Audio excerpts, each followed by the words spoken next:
Olá para você que me acompanha, aqui Paulo Palhano falando de Fortaleza, hoje terça-feira, dia 2 de junho do ano de 2020, o ano que ficará conhecido como o ano do coronavírus, não é? Bom, eu queria já agradecer a você por sempre me acompanhar aqui nas manhãs, ao vivo, pelo Facebook, e você que me acompanha também no meu YouTube, Paulo Palhano. Se você ainda não está inscrito lá, por favor, faça essa gentileza de ir lá, se inscreva no canal, ative o sininho, tem alguns vídeos lá, inclusive esse daqui a pouco vai estar lá. Você bota o seu like ou seu dislike. Então, se junte com a gente. Tem pouca gente lá no YouTube ainda, então tem muito espaço para todo mundo, tá bom? Então, esse vídeo de hoje, se você também quiser compartilhar, eu lhe agradeço também a gentileza, se você acha que vale a pena essa fala se estender para outras pessoas. Ontem à noite, ontem dia 1º, eu fiz uma fala sobre o Celso de Mello, fiz lá até da minha casa uma live, e sobre dois anciãos, né? O Celso de Mello e o Ciro, que são duas pessoas que eu falei que precisam ser internadas numa casa de repouso, porque já estão esclerosados e estão... A gente precisa respeitar as pessoas mais idosas, mas eles não estão se dando mais o respeito, então seria bom as duas famílias aí, talvez fazer uma vaquinha com as pessoas para ajudar a colocar o Ciro Gomes e o Celso de Mello numa casa de repouso, porque eles já estão delirando nas suas falas e estão se tornando cada vez mais inimigos do Brasil. E eu disse que hoje eu ia falar sobre por que eu votei no Bolsonaro, ok? Bom, por que eu, Paulo Palhano, votei no Jair Messias Bolsonaro para presidente da República e vou defendê-lo enquanto ele estiver fazendo a coisa certa. Eu votei no Bolsonaro por causa do país que eu peguei. Eu confesso a vocês que antes da eleição de 2018 eu tinha pensado em ir embora do Brasil. Eu não sabia para onde, não é? Porque aqui para a América do Sul não tem nenhum país que preste. Eu já andei pela Argentina, Bolívia, Peru, Uruguai, Paraguai. E são países assim que, se a gente fosse para lá, não era nem trocar 6 por meia dúzia, era trocar 6 por 2, 1, sei lá o que, não é? Um país que vale a pena morar, que eu já estive lá 4 vezes, é os Estados Unidos. Aí vale a pena morar porque tudo funciona lá. Eles têm um problema com a questão da saúde lá, que é muito cara, mas o restante funciona. Tem trabalho, funciona tudo, né? Tem problemas como todo país tem, que não perfeito, só vai ser no céu, mas enfim. Se o Bolsonaro tivesse perdido essa eleição, teria sido muito difícil continuar no país, porque o país que nós vivíamos, eu quero elencar para você se lembrar o país que nós estávamos vivendo. E por isso que eu votei no Bolsonaro, pelo que ele representa. Porque o Bolsonaro, as pessoas falam porque ele tem uma voz pesada, ele é bruto e tal. Eu não votei para ele ser meu namorado, não, amigo. Eu votei para ele governar o país. Porque ele é bruto, ele fala isso e tal, aquilo tudo. Eu não votei para ele ser gentleman, não. Eu votei para ele botar ordem na casa, entende?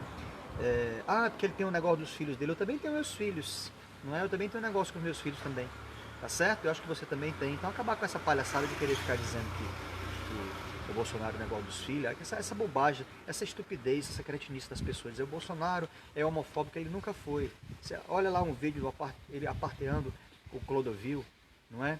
Tinha respeito pelo Clodovil.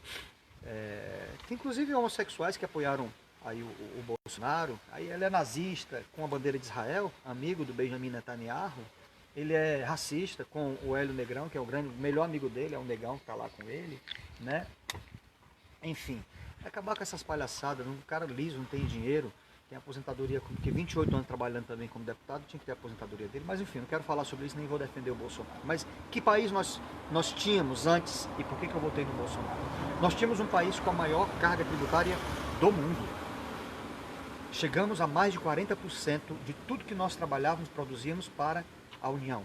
União, Estados e municípios, mas muito mais para a União. Esse é o país que nós tínhamos. Nós tínhamos um país na época de Lula, Dilma e todos esses doentes da alma, doentes socialmente.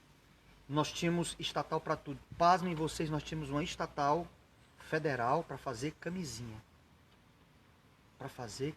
Eu não sei porquê, se o Lula e a Dilma sempre defenderam o sexo livre, à vontade, se engravidasse era só abortar, não é? Mas tínhamos uma estatal para fazer camisinha. Aquela camisinha que o cidadão coloca no pênis para não engravidar, o preservativo masculino. Pois é, nós tínhamos uma estatal para aquilo, você acredita? Qual era o país que nós tínhamos antes de 2018. Um país com monopólio ditador de uma televisão. A Globo, o Grupo Globo, a Sport TV, Multishow e um bocado de outros canais, tudo desse conglomerado da Globo. Ou seja, a Globo é quem ditava a cultura no país. Era nojento. Eu não assistia, já não assisto a Globo há muito tempo. Não assisto há muito tempo que eu não assisto a Rede Globo. Mas era quem ditava a cultura. E aí tinham alguns programas ridículos naquela televisão que aquilo tornava a cultura das pessoas, a imbecilidade para as pessoas chegaram. Assisti um programa chamado Esquenta, que tinha lá, que eu vi algumas cenas no YouTube, daquela bobagem, daquelas pessoas horrorosas ali, se rebolando, cantando umas músicas de péssima qualidade de easy listening, as pessoas escutam ali com um chavão de um pagode ordinário, ali as pessoas ouvindo. O programa do Faustão nem se fala, porque ali é o lixo, é o consumo do lixo. Então, enfim, novelas, as piores, né? Eu, garoto, me lembro das novelas da Janete Claire, que aí era novela que tinha drama, que era... mas aí depois virou só uma questão de sacanagem, então a cultura da sacanagem nessa televisão que queria dominar e que realmente dominava o Brasil. Então, era o país que nós tínhamos, uma emissora de televisão, um grupo de televisão, de comunicação que dominava tudo e todos. Que país nós tínhamos antes do Bolsonaro? Um país com um esquema de corrupção que regou o mundo inteiro. Olha, a corrupção no Brasil, articulada pelo Lula e pela Dilma, pelo PT, ela irrigou o Brasil inteiro. Aliás, o mundo inteiro. Muammar Gaddafi era mancomunado com o Lula, Lula mancomunado com Muammar Gaddafi. Todas essas ditaduras da África e as ditaduras da Venezuela e de Cuba recebiam dinheiro do Brasil. Calcula-se que a corrupção do governo do PT durante esses 16 anos, quase 16 anos, foram 14 anos, porque foi 8 do Lula e 6 da Dilma, mais 2 do Temer, calcula-se que tenha chegado a 1 trilhão de reais. 1 trilhão de reais. Ou seja, por isso que o imposto tinha que ser alto. Eu e você trabalhando para quê? Para financiar ditaduras comunistas como Cuba, como Venezuela e aqueles países da África e mandando dinheiro para tudo quanto é canto, só Deus sabe mais para onde. Que país nós tínhamos antes do Bolsonaro? Um país com um Estado paternalista que dá dinheiro às pessoas. Olha, eu não acredito em Estado que dá dinheiro às pessoas. Aliás, eu não acredito em dinheiro dado. O dinheiro tem que ser conquistado como pagamento de salário. Dinheiro dado é um dinheiro maldito. Uma pessoa ficar em casa sem fazer nada e receber um dinheiro do governo é um dinheiro maldito. Ela vai trazer maldição para a casa dela. Porque o dinheiro, ele é o resultado do trabalho. E o que foi que o Lula fez? Criou o Bolsa Família, que tem que ter o Bolsa Família, mas tem que ter a contrapartida. Amigo, se não estiver na escola, você não recebe. Seu filho não estiver na escola, recebe. E outra, você vai receber por um período. Ninguém pode receber um Bolsa Família por tempo indeterminado. Entende? Isso cria um sentimento perverso no coração da pessoa. Eu era garoto, deixa eu lhe dizer. E eu tenho, né, algumas das minhas tias do lado do meu pai, elas não se casaram, ficaram, né, moças velhas, e elas ajudavam lá em casa, porque era meu pai, trabalhava, né, ficou desempregado, e minha mãe, que era dona de casa, e eu tinha uma dessas tias, ou duas delas que eu me lembro muito bem, que sempre nos ajudavam com alguma coisa, um brinquedo, algum dinheiro se precisasse e tal.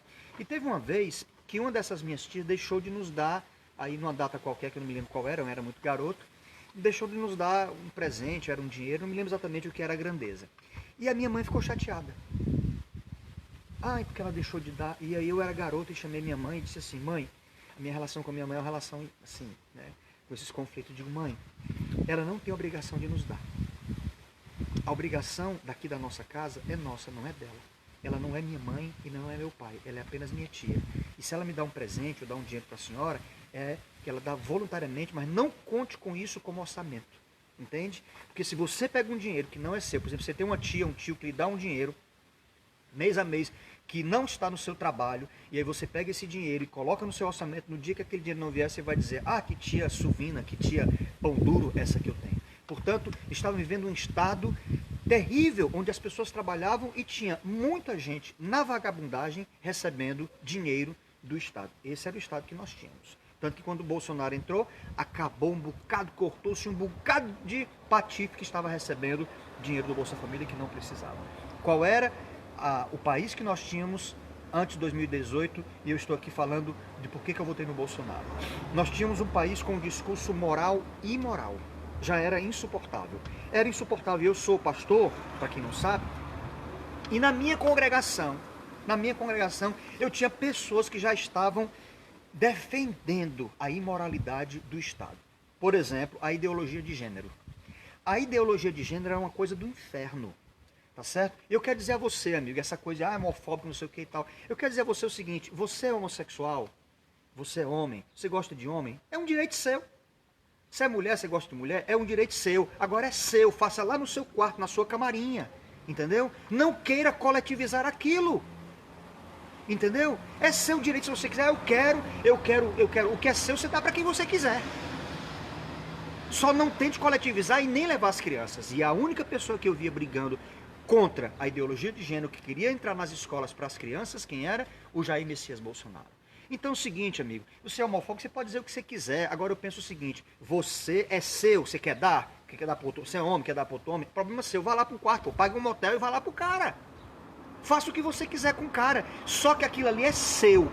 Você não precisa coletivizar isso. Não precisa sociabilizar, criar o comunismo da ideologia de gênero. Não, o que é seu é seu. E você será respeitado como cidadão. Apenas isso. Entende? Só não queira transformar aquilo em algo natural, normal, bonito, porque não é nem natural, nem normal e nem bonito. Ok? Esse era o país que nós tínhamos. Dentro desse discurso moral e imoral, o que é que nós tínhamos? A celebração da sacanagem. A celebração da sacanagem. As peças, macaquinhos, um olhando no ânus do outro para ver se acha alguma coisa. Se você olhar dentro do ânus de uma pessoa, aquela peça, lembra? Aquela peça dos intelectuais da faculdade, ficava todo mundo, tirava a roupa e ficava quatro, fazendo um círculo, um olhando no fundo do outro, olhando no ânus do outro. Você quer que eu lhe diga que se você olhar no ânus do outro, o que é que você vai achar? Se você quiser, eu lhe digo. Aí disse, não, os macaquinhos estão olhando. Macaquinho, eu nunca vi macaquinho, eu gosto de assistir documentário de animal, eu nunca vi macaquinho fazer círculozinho, ficar quem faz isso são os que não prestam.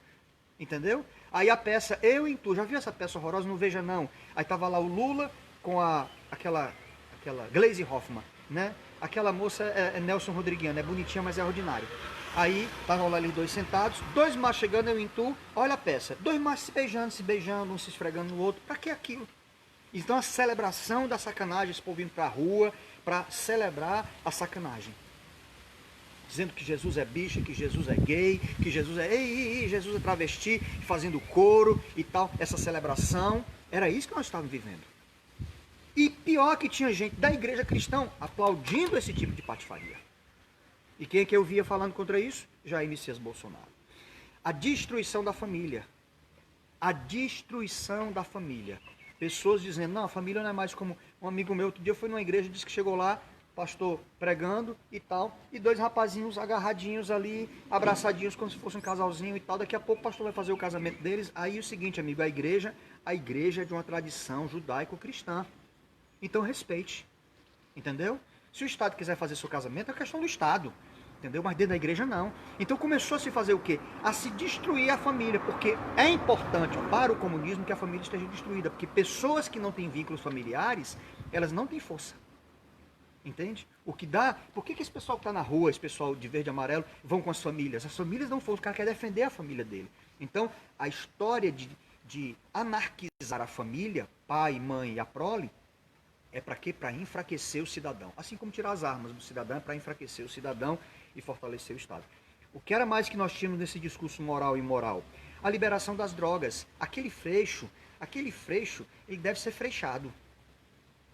Um idiota daquele dizer que existe segurança, existe uma quantidade segura da pessoa fumar crack, é claro que ele só pode estar mancomunado com o traficante. Entendeu? Porque não existe, eu sou pastor e eu vejo que não existe. Eu perguntei para uma pessoa, eu digo, se você fumar crack uma vez ele está viciado, você vicia? Existe uso seguro de crack? Não existe. Não existe uso seguro de crack. Não existe uso seguro de droga. Entende? Porque se a pessoa tiver na secura, ela faz qualquer coisa para ter droga. Entendeu? Ela faz qualquer coisa para tirar droga. Então não existe. Aí queriam legalizar a maconha, legalizar isso e tal, e tal. E todo mundo virou maconheiro, virou uma coisa cult ser maconheiro.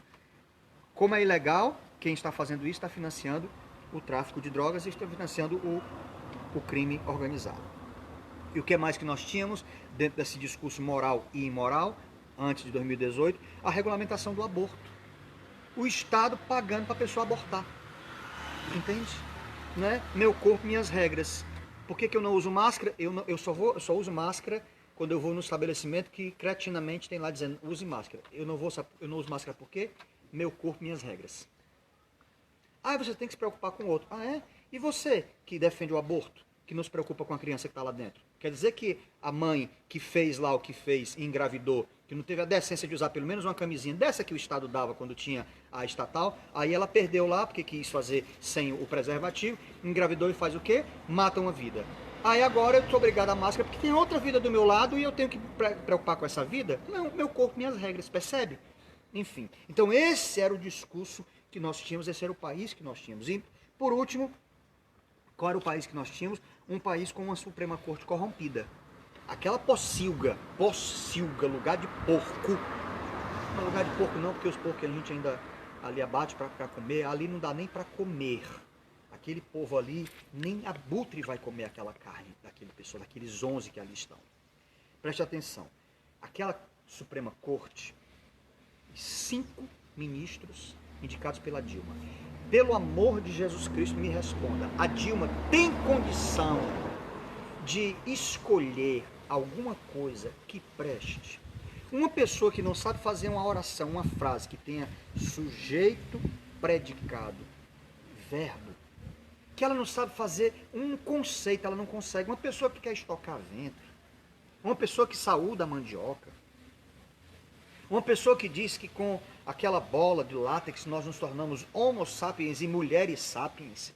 Uma pessoa deslocada daquela que foi colocada ali por causa da popularidade do criminoso, do presidiário, que está solto por causa dos amigos dele. Você acha que ela tinha condição de indicar alguém que prestasse? Claro que não. Ela indicou 5 de 11. O Lula indicou 2. Todos os presidentes de estatais que o Lula indicou foram presos. Bandidos. Esses 2 que o Lula indicou, se não tivesse na Suprema Corte, seriam presos. Aí o Collor indicou um primo. O Collor indicou o Marco Aurélio. Quem é o Marco Aurélio? O Marco Aurélio é aquele que fala assim, nós estamos aqui na Suprema Corte. Né? Ele fala como se ele fosse uma pessoa decente e com a voz como se fosse uma pessoa sábia. É primo do Collor, foi indicado por isso. Aí o FHC indicou um, o Sarney indicou um e o Temer indicou o careca, que é o Xande do PCC. O Alexandre de Moraes. Levanta a hashtag Alexandre de Moraes com vergonha nacional. Enfim, eu estou dizendo a você então porque eu votei no Bolsonaro. Porque esse país que nós estávamos vivendo até 2018, ele era um país que iria destruir as pessoas de bem, as famílias, as empresas, o empreendedorismo e a fé. Estávamos caminhando a passos muito bem arquitetados e elaborados para a destruição de todos os valores da nossa cultura judaico-cristã. E o Bolsonaro, ele entrou e ele mexeu no maior vespeiro da história da humanidade depois do Império Romano. O Bolsonaro precisa do apoio das pessoas que nele votaram e das nossas orações. Porque ele mexeu num grande vespeiro. Esse vespeiro é maior do que o Brasil. Porque muitas instituições, muita gente se beneficiou do meu trabalho, do seu trabalho. Nós fomos escravos durante o governo do FHC, do governo do Lula e do governo da Dilma. Nós fomos escravos, tivemos que trabalhar para financiar as orgias socioeconômicas, idealistas e sexuais dessa corja do PT. Por isso eu votei no Jair Messias Bolsonaro, porque eu não quero mais esse país de volta. Eu quero um outro país. E se necessário for, Eu disse ao presidente, ele precisa, disse ao presidente assim, né? Mandei uma lá, porque quem sou eu para falar com o presidente? Mas eu mandei, presidente, tire a sua Glock da cintura, tire a sua pistola, mostre a que você veio. Se conseguirmos resolver as questões do Brasil na conversa, no diálogo, no respeito à democracia, muito bem. Mas pelo que nós vimos ontem em Curitiba e domingo em São Paulo, os bandidos de preto estão querendo novamente tomar o nosso país. Só que nós não vamos entregar. Nós vamos até as últimas consequências. Eu não sei você, mas eu vou, se necessário for, até as últimas consequências. Esse é o país que eu resolvi ficar. E votar no Bolsonaro. E ver as reformas que ele implementou. Está implementando. O rumo que o Brasil está indo com o governo do Bolsonaro me deu esperança de continuar nesse lindo país que se chama Brasil. Beijo para todo mundo. Fiquem com Deus e até amanhã. Não sei o que eu fiz, pastor. Eu apertei no concluir, mas acho que pegou alguma coisa junto. Mas deu